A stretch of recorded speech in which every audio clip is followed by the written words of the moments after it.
This notable, legendary Hollywood director stepped in to not only throw sand in your face, but to help someone that had been arrested on unspeakable charges. Well, shiver me timbers, folks. Another day, another aging Hollywood legend who sees the world as his own personal warm apple pie for him to stick his fingers in. Let's get into it, shall we? What do you think, Pete? Let's do it.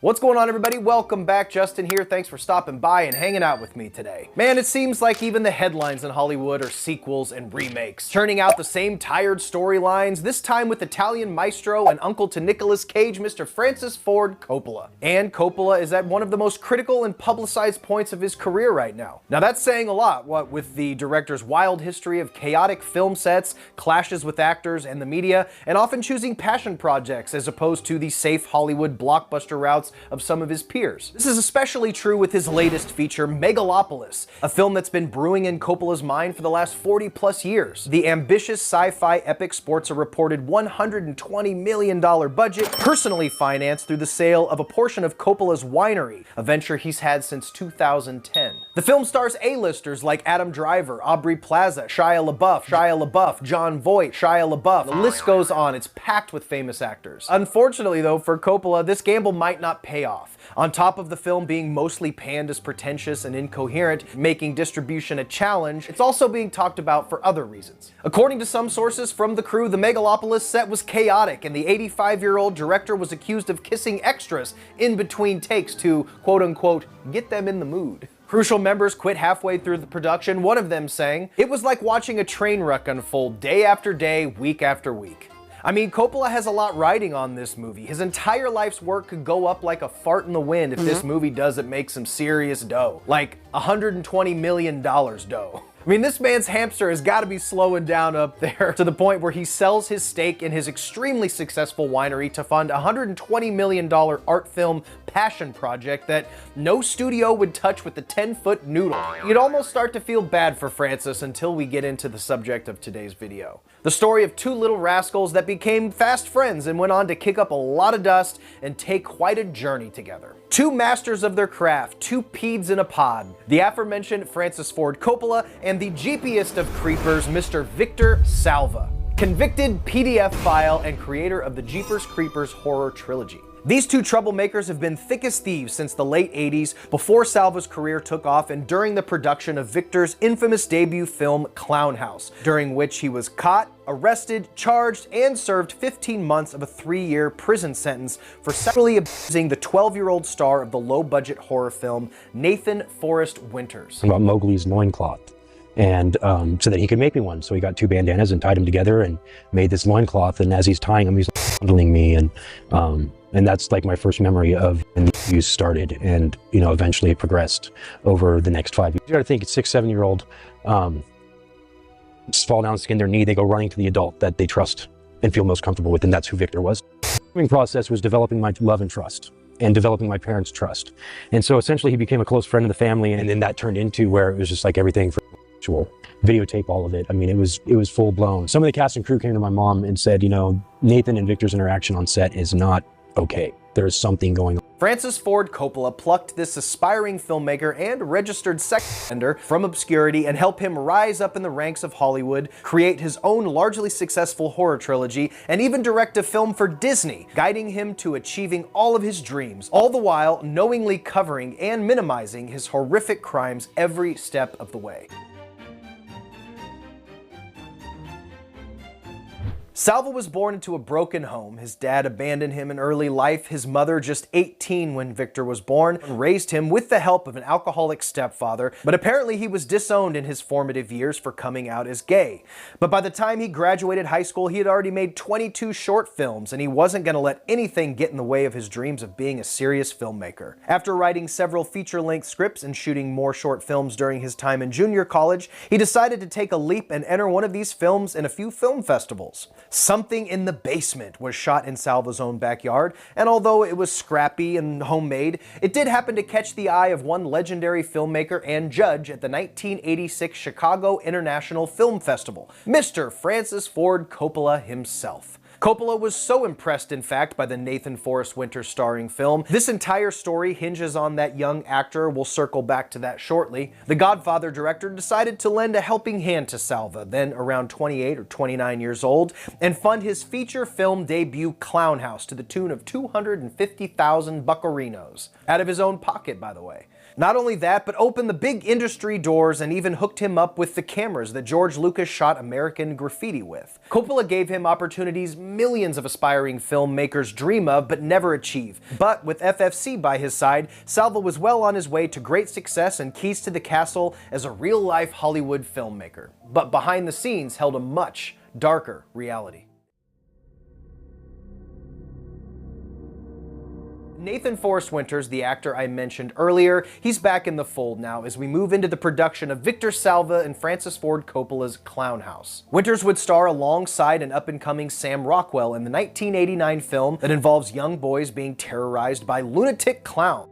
A pretty straightforward, low-budget video store slasher of the time. Now the dark part. From the age of just 6 years old, Victor Salva grooming Nathan after befriending his mother, who at the time was making movie props. The ongoing grooming and appropriate relationship was exposed when the cast and crew of Clownhouse started noticing things. Victor had become so comfortable and so bold in his interactions with Nathan that the long-running abuse on Winters was finally brought to light, seeing Victor on set being a little handsy with the boy, and also that Victor would often have Winters on his lap.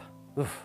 I'll also mention that several scenes in Clownhouse depict young boys in their tighty-whities for extended period of time for seemingly no reason at all. It's really creepy. If you've seen this movie, you know what I'm talking about. Victor had also told Nathan's mom that she was not allowed on set. Red flags all around here. This led to many complaints, and finally, when filming for Clownhouse ended, Nathan told his mother, Rebecca, abuse. Victor was reported to the police and he was arrested a few days later.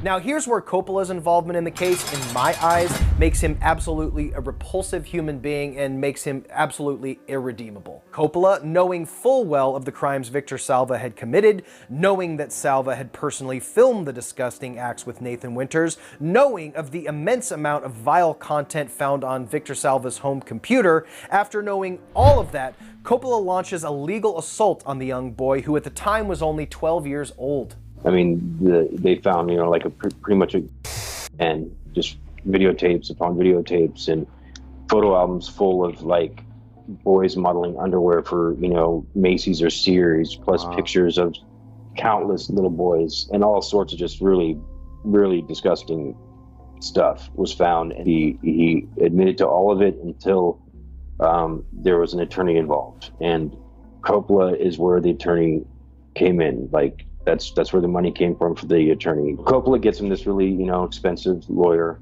and then it turns into where he, because the police already had on file, on record, him admitting to all these things, because he was arrested on 11 counts of child molestation, including oral on a child under 14, oral on a child under 14, videotaping these things, several charges that had to do with the production of Clownhouse and being abused during that production. So he, of course, retracts everything, and the lawyers get him to shut his mouth, making their jobs harder. And Coppola provided Salva with high-dollar Hollywood lawyers who did a sneaky plea deal with Nathan's less experienced counsel, and in the end, Salva only ended up serving 15 months. And this abhorrent abuse of power gets even worse when you find out that, due to his arrest, Clownhouse post-production wasn't entirely completed. There was still some additional audio recording that Nathan Winters hadn't finished. I still had to go and do all the overdubs after he was arrested, so I still had a month's worth of work at Coppola's house every single day for, 8 or 9 hours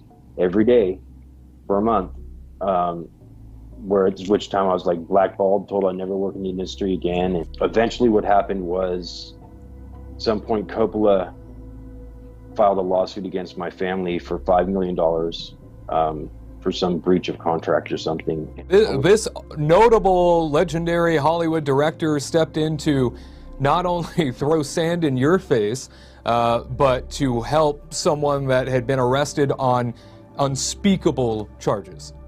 Mm-hmm. Nathan and his family, of course, countersued and luckily received around $100,000, but not only did this child have to endure years of abuse from the age of 6, he was forced to go over to the home of the man who personally bankrolled his abuser's entire defense and sued him, a child, for breach of contract for leaving his fucked up situation behind. Another fun little wrinkle in this story is FFC gave Salva's broke ass $5 grand in walking around money upon being released from prison. It's absolutely insane. Now, being a rational person, as I assume you are, if you thought that being a registered offender who served 15 months in prison would slow down his career in any way, well boy, are you about to do a comedy spit take. Because as the dust had barely settled from the fallout and subsequent jail sentence ended, this gruesome twosome got to work on their next collaboration. Oh, and I should mention as well that in between Clownhouse and Jeepers Creepers, Salva managed to downplay or completely bury his past criminal history and make 2 more movies starring recognizable actors. Both Nature of the Beast and Powder were released in 1995 and Rites of Passage in 99. You may be wondering what studios allow convicted sex pests to flourish and continue to work with children.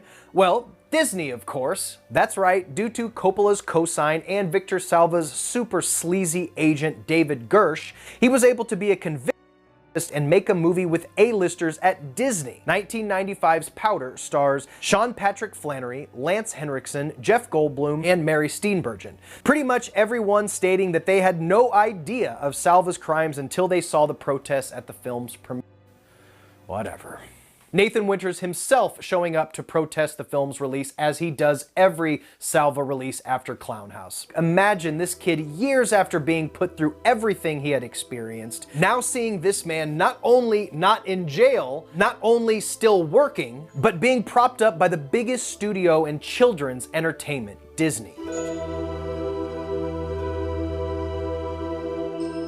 Just breaks my brain that this was able to happen, and it of course gets worse. Now, as Coppola and Salva gear up for the first Jeepers Creepers movie, the Godfather director continues to publicly defend Salva. Although Coppola was quoted at one time saying in an interview, "I didn't know of anything improper going on, although I witnessed some things that caused me to raise an eyebrow. Only in retrospect did things really add up. You have to remember, while this was a tragedy, that the difference in age between Victor and the boy was very small. Victor was practically a child himself." No, the child was small. Victor was 29, Nathan Winters was 12 years old. Salva also went on record in an interview that I'll link down below, saying that before he went to prison, Coppola told him this: "The experience will make you a better artist." Keep in mind also that Coppola is the man who decades earlier insisted that the actress that played Al Pacino's teen bride in The Godfather be underage. No, really, Simonetta Stefarelli, who played Apollina in the 1972 film, was just 16 years old at the time she filmed a topless scene